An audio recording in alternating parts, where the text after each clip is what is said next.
Good morning students, नमो नमः है, सुप्रभातम। हम अपनी पाठ्य पुस्तक रिद्धि संस्कृतम का प्रथम पाठ पढ़ रहे थे, जिस पाठ का नाम है विद्यायाः महत्वम। इस पाठ में हमने देखा कि विद्या के क्या क्या महत्व है, विद्या से क्या क्या लाभ प्राप्त होते हैं। हमने इस पाठ में हमारे तीन श्लोकों का अध्ययन किया है, उनका हिंदी अर्थ देखा है। एक बार फिर से हम इनका दोहरान करते हैं। विद्या ददाति विनयं विनयात् याति पात्रतां पात्रत्वात् धनमाप्नोति धनात् धर्मं ततः सुखम्। कि विद्या से विनम्रता आती है, कि विद्या से विनम्रता आती है। और विनयात याति पात्रताम, विनयात याति पात्रताम, विनयात याति पात्रताम, विनयात याति पात्रताम। और विनयात विनम्रता से, पात्रताम पात्रता अर्थात योग्यता, याति याति प्राप्त होता है, और विनम्रता से योग्यता प्राप्त होती है। पात्रत्वाद धनमाप्नोति, पात्रत्वात् धनमाप्नोति, पात्रता से धन की प्राप्ति होती है, पात्रता से धन की प्राप्ति होती है। पात्रत्वात्, पात्रता से धन की प्राप्ति होती है।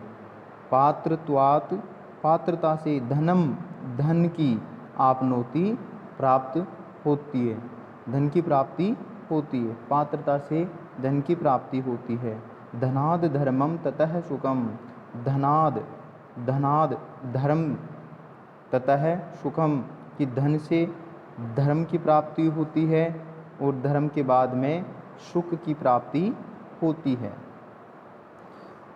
न चोरहार्यं न च राजहार्यं न भ्रातृभाज्यं न च भारकारी यवेषु कृते व्रदतेव नित्यं विद्याधनं सर्वधन प्रधानम।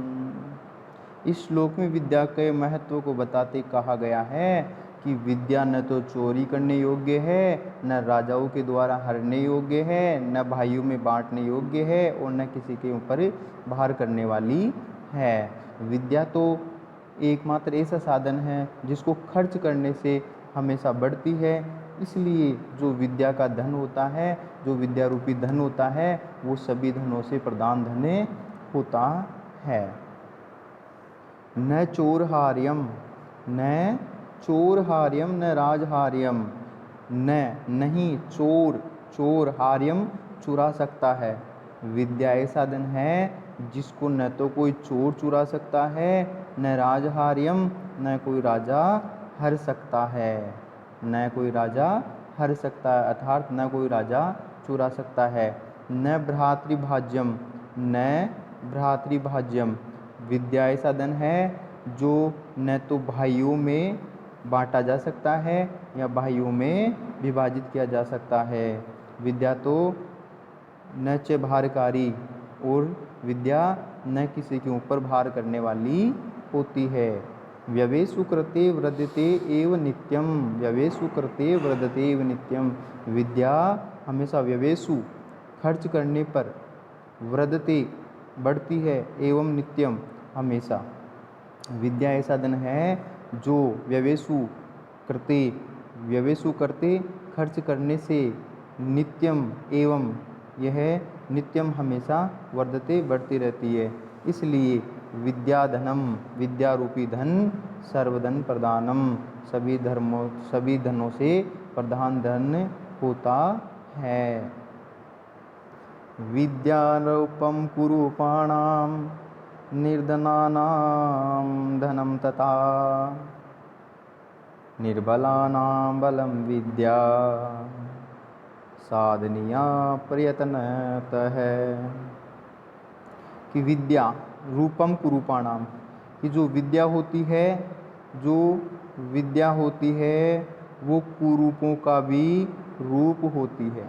विद्या कुरूपाणाम, जो व्यक्ति जो मनुष्य सुंदर नहीं होते उनका भी रूप होती है। निर्धनानाम धनम तथा, निर्धनानाम धनम तथा, निर्धनानाम गरीबों का भी धनम तथा धन होती है। निर्धनानाम धनम तथा, और गरीबों का, निर्धनानाम गरीबों का भी धनम तथा धन होती है। निर्बलानाम, निर्बलानाम बलम विद्या साधनीया प्रयत्नतः। निर्बलानाम बलम विद्या, और जो विद्या होती है वो निर्बलानाम, निर्बलों का भी, जो बलहीन होते हैं उनका भी बल होती है। साधनीया प्रयत्नतः है, इसलिए साधना से ही अर्थात प्रयत्न से ही यह सिद्ध हो सकती है। अर्थात प्रयत्न से ही ये सब साधनीय है, सिद्ध करने योग्य है। अलसस्य कुतो विद्या अविद्यस्य कुतो धनम, अधनस्य कुतो मित्रम अमित्रस्य कुतो सुखम। अलसस्य कुतो विद्या, अलसस्य, अलसस्य कुतो विद्या, अलसस्य कुतो विद्या अविद्यस्य कुतो धनम, अधनस्य कुतो मित्रम अमित्रस्य कुतो सुखम। इस श्लोक में बताया गया है कि जो आलसी मनुष्य होता है उसको विद्या कहाँ से आएगी। अलसस्य, आलसी करने वाले को विद्या कुतः है, विद्या, विद्या कुतः है, कहाँ से आएगी। और अविद्यस्य कुतो धनम, और जिसके पास में विद्या नहीं होती है उसके पास धन कहाँ से आएगा। अविद्यस्य कुतो धनम, अविद्यस्य कुतो धनम, अविद्यस्य कुतो धनम, जिसके पास में विद्या नहीं होती है उसके पास में धन कहाँ से आएगा। अधनस्य कुतो मित्रम, अधनस्य कुतो मित्रम, और जिसके पास में धन नहीं होता है उसके पास मित्र भी नहीं होते हैं। और अमित्रस्य कुतो सुखम, और जिसके पास मित्र नहीं होते हैं उसको सुख कहाँ से प्राप्त होगा। इसलिए हम सभी को विद्या का अध्ययन करते रहना चाहिए, विद्या की प्राप्ति करते रहना चाहिए, क्योंकि जिसके पास में विद्या नहीं होती है उसके पास में किसी भी प्रकार का सुख भी नहीं होता है। बताया भी गया है कि जो आलसी व्यक्ति होते हैं उनके पास में विद्या नहीं आती है। और अविद्यस्य कुतो धनम, वो जिसके पास में विद्या नहीं होती है उनके पास धन भी नहीं होता है, क्योंकि धन, जो धन की जो आजीविका है, धन जो अर्जित किया जाता है वो विद्या के माध्यम से ही किया जा सकता है।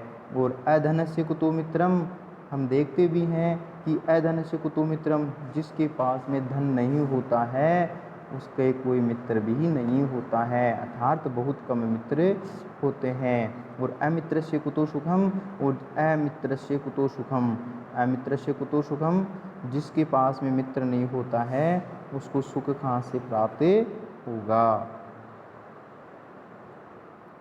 स्वगृहे पूज्यते मूर्ख है, स्वग्रामे पूज्यते प्रभुः, स्वदेशे पूज्यते राजा, विद्वान सर्वत्र पूज्यते। इस श्लोक में बताया गया है कि किन व्यक्तियों की कहाँ पर पूजा होती है और किन लोगों की कहाँ पर पूजा नहीं होती है।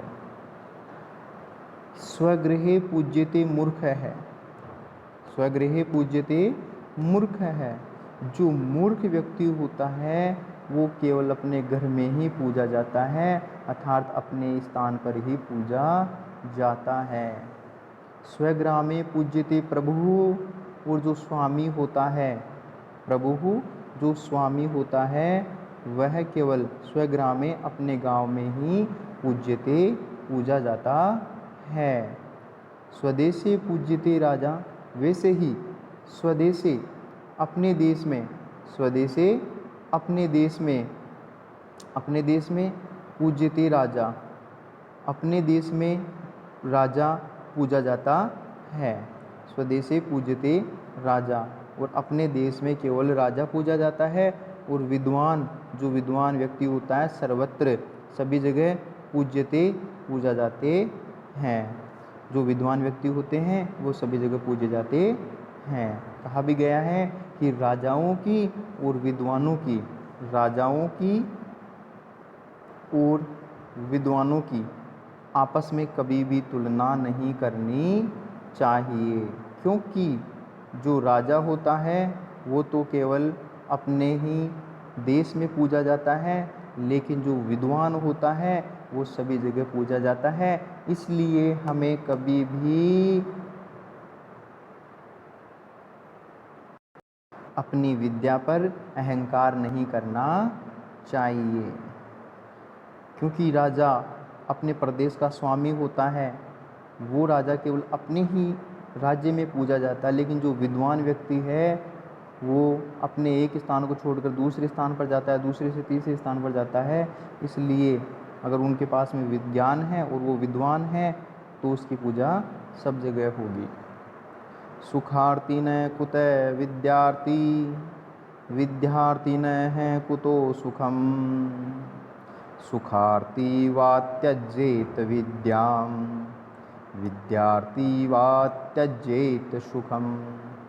सुखार्थी न है कुतः विद्या, कि सुखार्थी न, जो सुखार्थी है, सुख अर्थी न, सुख अर्थी न है, जो सुख को चाहने वाला है, जो सुखार्थी न है, सुख को चाहने वाला है, उसको कुतः है विद्यार्थी, उसको विद्या कहाँ से प्राप्त होगी, अर्थात वह विद्यार्थी कैसे कहलाएगा। क्योंकि जो सुख चाहता है उसको विद्या प्राप्त नहीं हो सकती, क्योंकि विद्या को प्राप्त करने के लिए प्रयत्न करने होते हैं। विद्यार्थी न है कुतो सुखम, और जो विद्यार्थी है, जो विद्या को चाहने वाला है, विद्यार्थी न है, जो विद्या को चाहने वाले हैं, अच्छा विद्या को प्राप्त करने वाले हैं, अर्थी न है प्राप्त करने वाले हैं, कुतो सुखम, उनको सुखम सुख कुतो कहाँ से आएगा, जो विद्या को चाहने वाले हैं उनको सुख कहाँ से आएगा। सुखार्थी वा त्यजेत विद्याम, सुखार्थी वा त्यजेत विद्याम, जो सुखार्थी है, जो सुख को चाहने वाला है, उसको विद्या का त्याग कर देना चाहिए। जो सुख चाहने वाला है, सुखार्थी है, सुख को चाहने वाला है, उसको विद्या का त्यजेत त्याग देना चाहिए। जो सुख चाहता है उसको विद्या त्याग देनी चाहिए। विद्यार्थी वा त्यजेत सुखम, और जो इसको विद्या चाहिए, जो विद्या को प्राप्त करना चाहता है, उसको सुखम सुख त्यजेत त्याग देने चाहिए। अतः हमें विद्या प्राप्त करनी हो तो सुख नहीं देखने चाहिए, वो हमें विद्या सुख प्राप्त करने हैं तो हमें विद्या नहीं देखनी चाहिए, क्योंकि विद्या उन्हीं को प्राप्त होती है जो प्रयत्न करते हैं। वो जो प्रयत्न करते रहते हैं उनको अंत समय में ही सुख की प्राप्ति होती है, न कि पहले। इसलिए जो विद्यार्थी हैं उनको सुख नहीं होता है, और जो सुखार्थी है, जो सुख को चाहने वाले हैं, उनको विद्या प्राप्ति नहीं होती है।